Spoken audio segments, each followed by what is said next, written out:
Shalom, salam damai.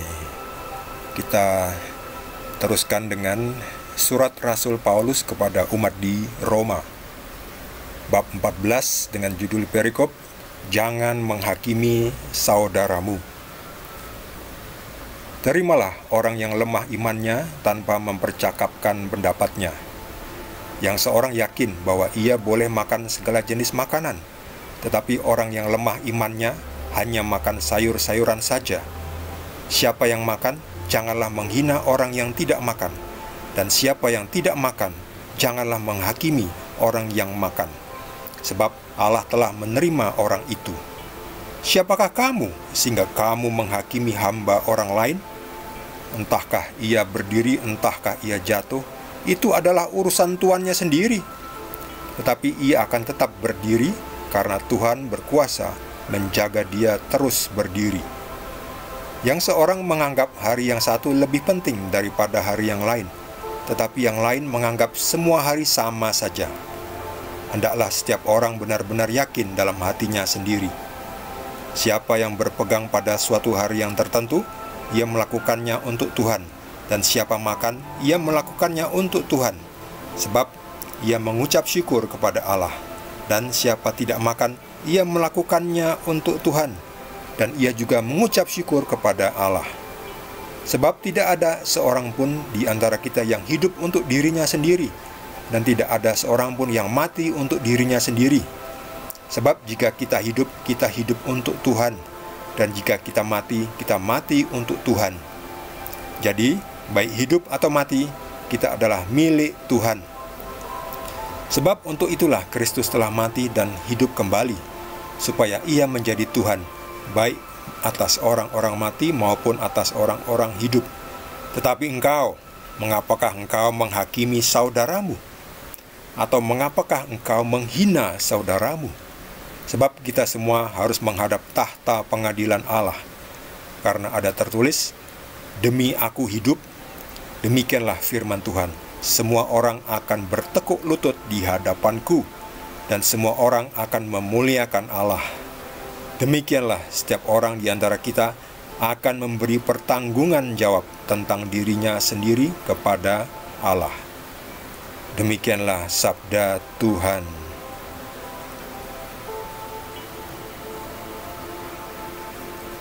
Menghakimi itu ada hubungannya dengan hukuman. Jangan menghakimi saudaramu. Artinya, jangan menghukum saudaramu. Sebab kita itu juga banyak salah ya. Hati-hati ya. Jangan-jangan kita salah menghukum karena kita salah menghakimi. Hati-hati. Jangan-jangan kita salah menghakimi orang yang tidak bersalah. Lagi pula, kita pun juga salah. Kalau kita menghukum orang lain karena kesalahannya, lah kita juga harus dihukum. Karena kita sendiri manusia yang berdosa ya. Kita juga pernah buat salah. Pernah nggak kita buat salah dan lalu kita terbebas atau tidak ketangkap? Ya, pernah nggak buat salah? Terabas lampu merah lalu tidak ketangkap polisi? Pernah nggak? Pernah nggak kita lupa sesuatu ya, merugikan orang lain, lalu kita bebas ya, kita nggak mendapatkan hukumannya. Jadi kalau orang lain salah masuk jalan misalnya, jangan menghukum, jangan memaki-maki, langsung buka jendela dan memaki-maki ya. Kita juga pernah buat salah ya, kadang kita salah jalan kan wajar ya, ya mengampunilah. Sebab kalau Anda menghukum orang, menghakimi orang, Anda sendiri juga patut dihakimi, dihukum. Karena kita tuh tidak ada yang tidak pernah buat salah. Paulus di sini juga memberitahu tentang soal makannya. Kadang ada yang harus puasa. Yang puasa silahkan puasa, yang tidak puasa silahkan makan. Masing-masing urusannya masing-masing. Yang hanya makan sayuran-sayuran saja silahkan, tidak dilarang. Yang mau makan daging silahkan, urusannya masing-masing.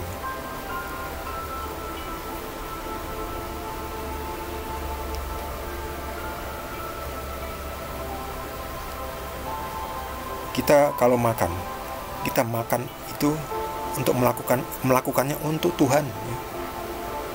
Untuk kesehatan, untuk melayani Tuhan. Tetapi ada juga ya yang makan untuk melayani setan. Ada itu kan, perampok-perampok ya, pembunuh-pembunuh, koruptor kan mereka juga makan, tapi mereka melakukan itu untuk melayani setan ya, untuk membunuh, untuk merampok, untuk mencuri,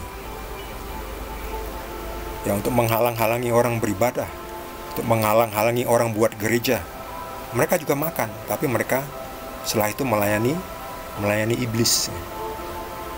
Jadi kalau kita makan tuh kita melakukan untuk Tuhan, jangan untuk iblis. Kita berucap syukur kepada Tuhan, karena Tuhan yang memberikan makanan. Iblis gak bisa memberikan yang baik. Makanan itu diberi oleh Tuhan, jadi kita harus melayani Tuhan. Jangan setelah makan lalu kita nyolong, setelah makan lalu kita korupsi ya, kong kali kong, markup, membuat proyek fiktif, membuat laporan fiktif, bahkan tidak memberi laporan keuangan, ya, mempersulit orang ketika harus melalui proses birokrasi.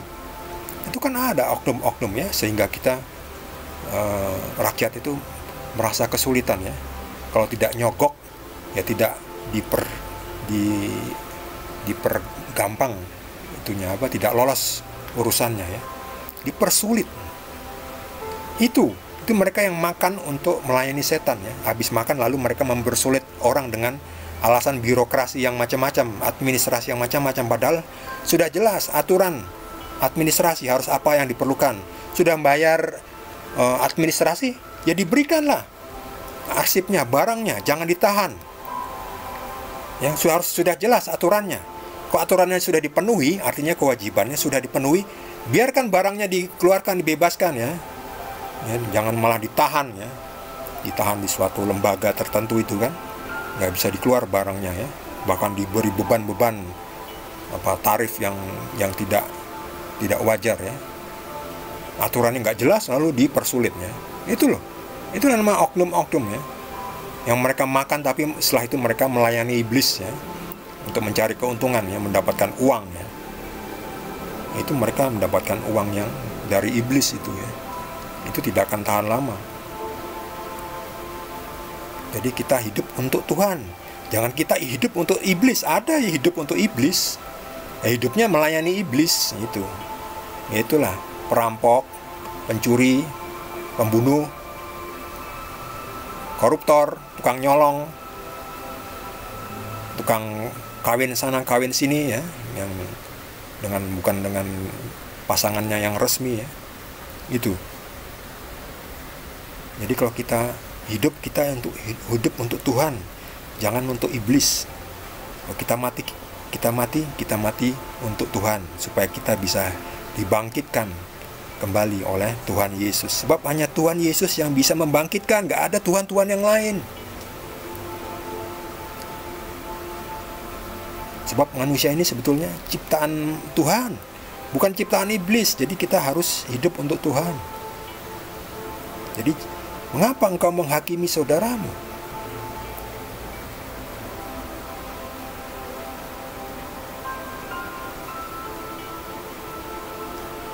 Jangan cepat menghakimi, jangan cepat menghukum ya. Jangan cepat menempeleng orang, jangan cepat menonjok, mukul orang. Jangan cepat nendang, merusak-rusak mobil, motor, harta milik orang lain ya. Sabar ya. Mengampuni, karena kita sendiri juga pernah buat salah dalam berlalu lintas misalnya ya. Dan dalam hal-hal lainnya, jangan cepat menghakimi ya. Ampunilah ya. Sebab kita sendiri juga pernah buat salah ya, salah jalan, salah lewat jalan, karena kita tidak tahu ternyata sudah berubah jalanannya, arahnya. Mengampunilah ya. Sebab setiap orang akan memberi pertanggungan jawab kepada Tuhan masing-masing. Bagi saudara yang mendapatkan tambahan penjelasan dari Roh Kudus, bolehlah berbagi dengan kita semua. Bagi yang belum subscribe, jangan lupa di subscribe dan juga di like. Kita akan lanjutkan dengan perikop berikutnya. Masih dari surat Rasul Paulus kepada umat di Roma. Terima kasih. Tuhan Yesus berkati kita semua.